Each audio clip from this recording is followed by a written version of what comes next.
Greetings, ladies and gentlemen, and welcome to this latest edition of Tales from Outer Space. And as always, I hope that you enjoy. Story number 1. Rescue Service, written by archivist on Mountain. There was an isolated beach, more rock than sand, with the usual detritus thrown up in the high tide mark. It was only momentarily visible in the flashes of lightning, but it promised that there was a safe haven from the storm. It was there the damaged boat was headed, but the promise was false. The haven illusory. Concealed in the spray and the high waves were the rocks of a barrier reef that had completely damaged the Chun's trading vessel, scuttled the boat, and dumped the crew to cling as they could to what stone reached above the stormy waves. The flickering torchlight on the shore was mocking him now. There was no hope of reaching the dry land, and the strength in his arms would give out soon. "There's one over here!" His dreams were invading his ears now. But then there were arms, holding him, lifting him, pulling him into a small skiff crowded with men, the wettest ones with some of his crew. None were dry, but the dry ones were full of frantic energy as they fended off the rocks that could still doom them all. "I think that's all of them, sir. Who do we lose? The Lee brothers went overboard, but we've picked up all the survivors." Chun gave up the struggle for clarity then, and let the darkness take him. Saved. The helicopter began to spin up as soon as the klaxon sounded, before the pilots knew where they might be headed. Specifically, that is, out there was good enough for now. The rescue swimmer was throwing himself aboard the copter. The flight mechanic tapped the lead pilot's shoulder, and the bird threw itself upwards into the horizontal rain. 25 minutes later, the fourth survivor of the shipwreck was being strapped down in the bright orange air-sea rescue copter. The flight mechanic poked his head into the cockpit. "Jimmy didn't come up with the last one. Does the FLIR system show him?" The co-pilot brought up the images as the pilot moved the bird for a comprehensive view. A few moments later, nope. Pilot: "What's the computer say about our fuel margin?" "We're down to the wire now."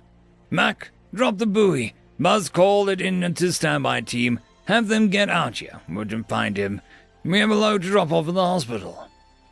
Air survival technician James Halston was recorded as lost at sea in the course of his duty. "Here's your child, sir. She needs a little care, but she'll be all right." "Chikruth!" The large four-armed male knelt to pluck the small white bundle from the human commander's arms. A few pokes and gestures caused the white fabric to fold itself aside to reveal a very small version of a father inside. After a few reassuring hugs, the child was turned over to her mother, scarcely smaller than the father, and the male turned to the commander, looking down at the human, who was only a few meters tall. He asked, "Where is the one who has returned my child to me?" The commander gave a tight-lipped smile.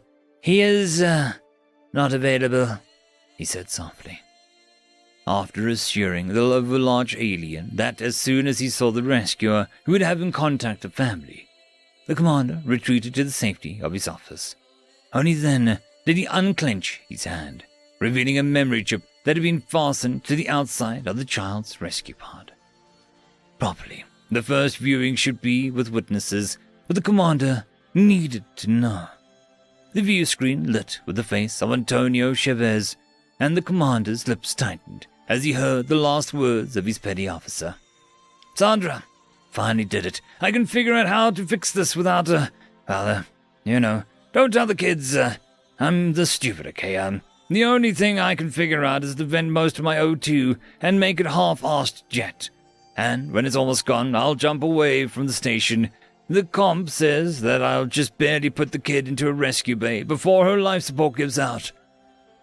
Long pause. "I know that it's not an official motto, but it always resonated with me. We have to go out. We don't have to come back. Tell Mary and Alex that I love them. And I'm doing this to give a child like them a chance to have a life like they have." End of story. Story number 2. A Lesson on Strength, written by British Tea Company. The prince was a tall man and undoubtedly handsome. Sometimes his mother found herself staring at him, trying to see an image of her husband one more time. Alas, it was not meant to be. He may have had the powerful muscular frame of his father, but his face only bore a resemblance of his mother. "You shocked the council when you said that we were going to prepare for war," the Terran prince said as he watched his sisters play in the garden while the servant brought them coffee. "Everyone was saying that we should have continued negotiations, but it was you, of all people, who said we needed to prepare for war. And from my decision, were you surprised?" Her son nodded. "Father always talked about how much you hated violence. He always talked about how long arguments you had about whether or not it was right to continue talking or to rally the fleets.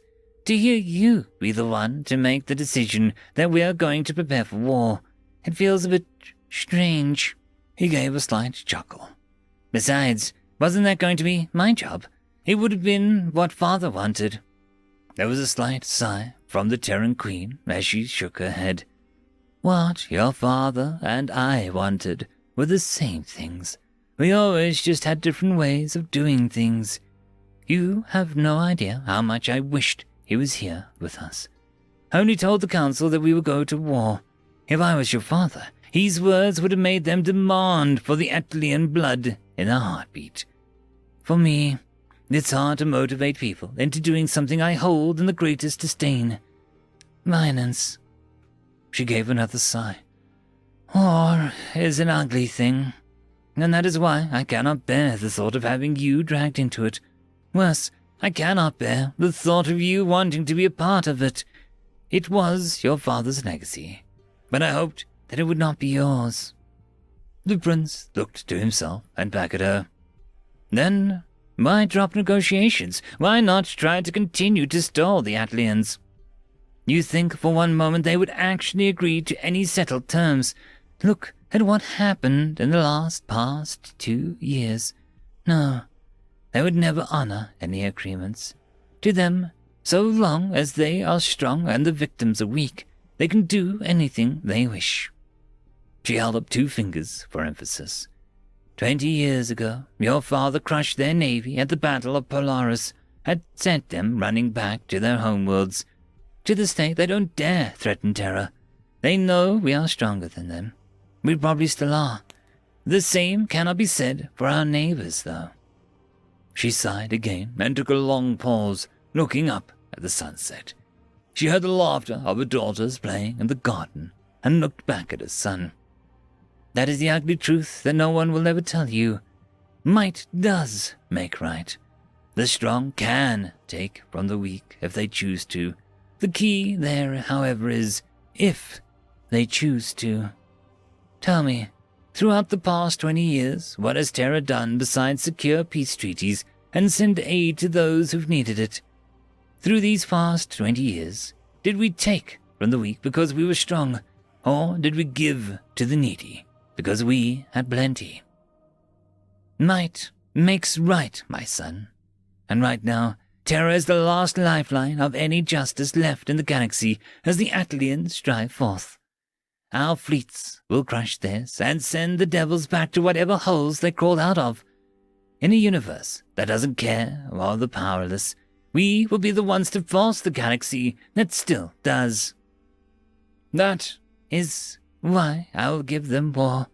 That is why I who gave the edict that will send the generation of young men to the conflagration of another war. So 2 weeks from now, when you take up the mantle of your father, can you promise me one thing?" "Is it to beat them like Dad did?" the prince asked with an eager grin. "'Cause I'll do that to tear them apart." The Terran Queen shook her head as she stood up and embraced her son. No. I know you'll win this war.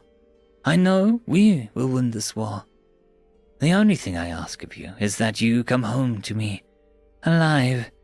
You come home to me, you come home to your sisters, and however long this damn war takes, you come to the fireplace to share stories and tell everyone, so I still have a son to show for this galaxy.